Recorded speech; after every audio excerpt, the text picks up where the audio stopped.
Morning. Morning, sir. It's a good day for America, it's a good day for Europe, and it's a good day for world peace, for real. This is consequential. I just signed into law the national security package that was passed by the House of Representatives this weekend and by the Senate yesterday. It's going to make America safer, it's going to make the world safer, and it continues America's leadership in the world, and everyone knows it. It gives vital support to America's partners, and so they can defend themselves against threats to their sovereignty and to the lives and freedom of their citizens. And it's an investment in our own security, because when our allies are stronger, and I want to make this point again and again, when our allies are stronger, we are stronger. I'm grateful to all those in Congress, Democrats, Republicans, Independents, who voted for this bill. It's a path to my desk. It was a difficult path. It should have been easier, and it should have gotten there sooner. But in the end, we did what America always does. We rose to the moment. We came together, and we got it done. Now, we need to move fast, and we are. Over 2 years, Russia has been responsible for a brutal campaign against Ukraine. They've killed tens of thousands of Ukrainians, bombed hospitals, deliberately picked them out, bombed hospitals, kindergartens, grain silos, tried to plunge Ukraine into a cold and dark winter by striking their power grid. Ukrainians have fought back, defending their country and their families with extraordinary courage. Many of you have been there with me many times. It's amazing what they do. I mean, it's amazing against such a larger military. Ukraine has regained over half the territory that Russia took from them in this invasion. And they won important victories against Russia's Navy. But make no mistake about it, they're a fighting force with the will and the skill to win. The will and the skill to win. For months, while MAGA Republicans are blocking aid, Ukraine has been running out of artillery shells and ammunition. Meanwhile, Putins' friends keep keeping them well supplied. Iran sent them drones. North Korea has sent them ballistic missiles and artillery shells. China is providing components and know-how to boost Russia's defense production. With all this support, Russia has ramped up its airstrikes against Ukrainian cities and critical infrastructure, rained down munitions on you brave Ukrainians defending their homeland. And now, America is going to send Ukraine the supplies they need to keep them in the fight. This weekend, there were reports, I find this amazing, there were reports of cheers breaking out of the trenches in eastern Ukraine. Probably came from one of your folks, a reporter or someone, I'm not sure where it came from. But that they're cheering as they watch the House vote in support for Ukraine. It's not like they don't understand what we've done. Not like they don't understand how critical this is for them. I'm making sure the shipments start right away. In the next few hours, literally a few hours, we're going to begin sending in equipment to Ukraine for air defense munitions, for artillery, for rocket systems, and armored vehicles.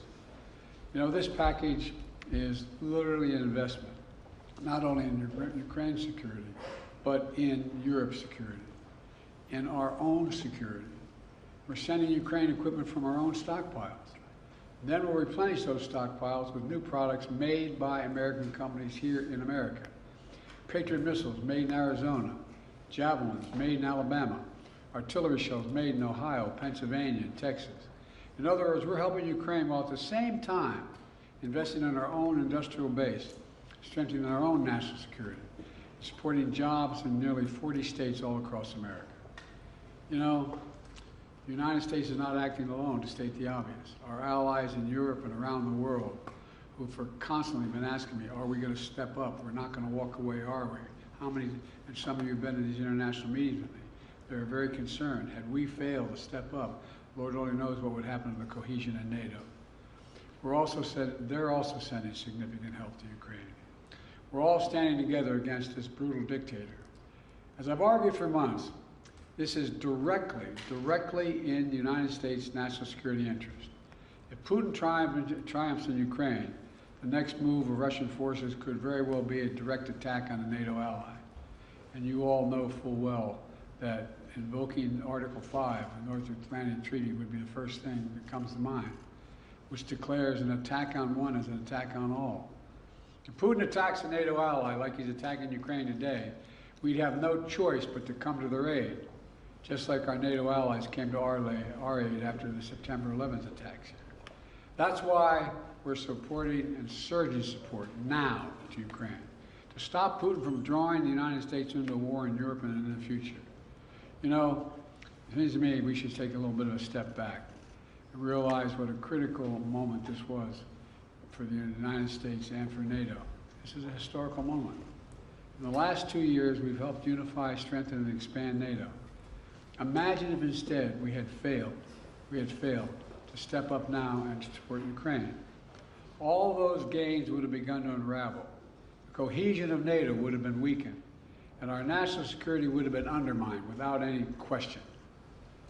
You know, Putin started this war believing he could easily break the will of the people of Ukraine. When that failed, he changed his strategy a little bit, thinking we could break the will of NATO, break the will of the United States, break our will. Well, he's failed again. America stands with our friends. We stand up against dictators. We bow to no one, certainly not Vladimir Putin. Look, this bill also includes vital support for Israel. Just 10 days ago, we saw Iran launch over 100 missiles and drones at Israel. Because of them and other allies across the country, world, including from the region, no serious damage occurred. An unprecedented attack that followed years of Iran supporting Hezbollah, Hamas, and proxies of their own attack on Israel. They fund these guys. My commitment to Israel, I want to make clear again, is ironclad. The security of Israel is critical. It will always make sure that Israel has what it needs to defend itself against Iran and terrorists it supports. And with this aid, the United States is going to help replenish Israel's air defense and provide other critical defense so Iran can never carry out the destruction it intended with its attack 10 days ago.